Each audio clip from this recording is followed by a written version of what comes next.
now. Lynn Calder is the global CEO of INEOS Automotive. She's with us in the studio. Lynn, good morning. Thanks for being with us. Thanks for having me.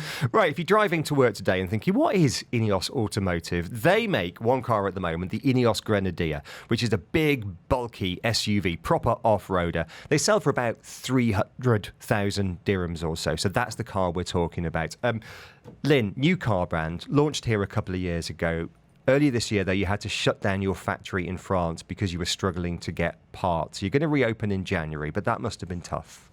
Yeah, I think we've learned over the last couple of years that running an automotive company and starting one from scratch is not an easy thing at all. And I think that the supply chain in automotive is extremely challenging for every auto brand, even some that have been around for decades.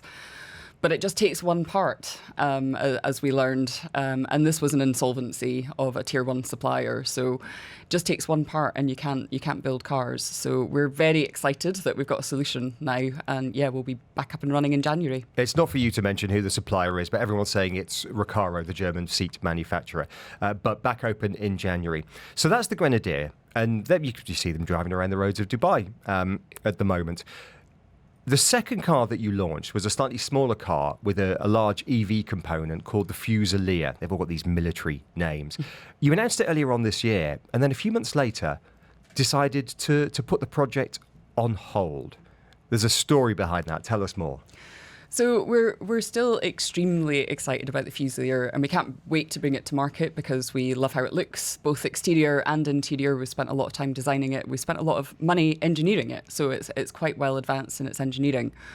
It's going to come in two powertrain options. So we've got a pure battery electric version and also a range extender version, which I'll explain in a minute. It was initially just going to be an EV. We know that we need an EV in the market. Our commitment to zero emission is the same as everyone else's. We need to get there. But we're also really seeing EVs stutter in the West at the moment. You know, EV take-up is much, much lower than everyone expected. Infrastructure is not there. People don't want to drive one. People don't want to buy one if they can't charge it. So the range extender was really designed to work really hard at addressing that. So taking away a lot of the emissions, 70 to 80% of the emissions compared to a combustion engine car. But also taking away all of the range anxiety, right? Because it's got a small combustion engine that will power the battery, recharge the battery. I think the decision to pause was really around the lack of clarity from government. So we're seeing a stuttering EV market, and the range extender would be classed as a hybrid, therefore potentially banned in 2030 in the UK and banned in 2035 in Europe, both very big markets for us in the Grenadier. We're a UK company. So I think bringing a car to market that costs a huge amount to develop in 2028 and finding that we can't sell it in 2030 is a really big risk for a very small, brand new car manufacturer. So I think we're on pause until we get some clarity, which we hope that we'll get quite soon, so that we can bring the Fuselier to market.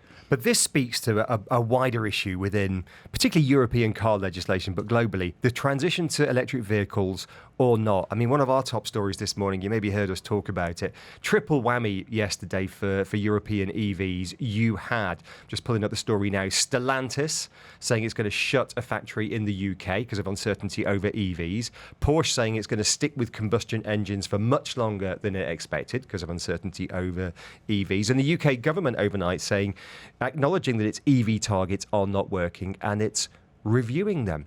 I mean, how is the auto industry coping with this uncertainty?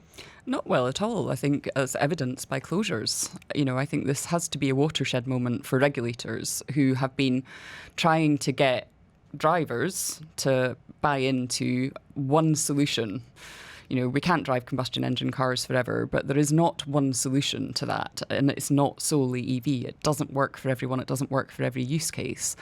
And we're really seeing drivers react to that now and kind of leaving EVs in their droves. And the industry is really taking the impact of that. And that means jobs, it means closures. So I think it is a watershed moment for regulators to listen and say, this isn't working. We need a mix of technologies. Hybrid is definitely going to be part of that mix. And I think we get a better emission solution at the end of that as well. I mean, I'll say one final thing, which is we're seeing that people are just driving their cars for much longer, 2 years longer than they were 5 years ago. So that just means older, dirtier cars will remain on the road for longer if we don't have a rational approach to powertrain. So yeah, I'm really kind of buoyed to hear that there are some changes afoot. How big a market is the Middle East for your Grenadier SUV? As you know, we love our SUVs here. I would imagine it's the sweet spot. It's an amazing sweet spot already, and I think it's got a lot of growth in it as well. I mean, we've got about 600 cars on the road in UAE, which doesn't sound like a lot, but I think that regionally this is a business for us that can grow into the sort of 2,000+ cars per annum. So I think you're going to see a lot more Grenadiers on the road. We're really happy about how they're being embraced here. And what about the legislation here or the regulations here? No similar issues. You can sell whatever car you make here. Yeah, and I think that, there are other markets like that. Europe is kind of operating in its little microcosm at the moment where, it's making it really difficult for drivers and automotive manufacturers. US, Middle East, China are all quite welcoming markets. People are being given free choice to drive what they want to drive, with a view to us, taking care about zero emission targets. But we can't just make changes like this overnight. You live in Monaco, don't you? You drive a Grenadier. I've driven one. They're a big beast. How is it around the tight streets of Monaco? Absolutely fine. I don't have a problem getting around in my Grenadier at all. I really genuinely enjoy the Grenadier. If I weren't in this job, I would definitely drive one. Parking, some of the car parks are a little bit tight in terms of height, mainly. Actually, some of them you can't get into, but it's a great vehicle on tight roads, or even better on the roads of Dubai, where the size is not a problem. Let's talk about the United States. You were there last week for the Los Angeles Auto Show. I listened to a podcast interview that you gave, and you were asked about the Trump tariffs. First round did not include the UK. Or indeed Europe. It was China, it was Canada and Mexico. But what impact could that have as a major exporter to the US? Yeah, I mean, it's a huge market for us, our biggest market by quite some way. So I can't sit and say it wouldn't have an impact at all. And we're keeping a very close, watchful eye on it. But we can control what we can control, and Trump is not one of those things. So I think we have to be ready to react. We've got a number of options that we could look at, but it's not going to decimate our market in the US, but it would be a huge disappointment to kind of have a trade barrier from Europe into the US. INEOS, 30 seconds left. INEOS privately owned by INEOS, Sir Jim Ratcliffe, of course, major shareholder, billionaire. You're not a public company, so we don't know if you're making money or not. Startup, presumably not. Break even, what year are you looking at? We're at break even already, Richard. I'd say that what's more challenging than that, and what doesn't really come out of a profitability discussion. 5 seconds for your final thought. Sorry, Lynn. Is capex, investment required. So it's break even there, but investment still required in the business. Lynn Calder is the CEO of INEOS Automotive. Pleasure having you in the studio. Thank you.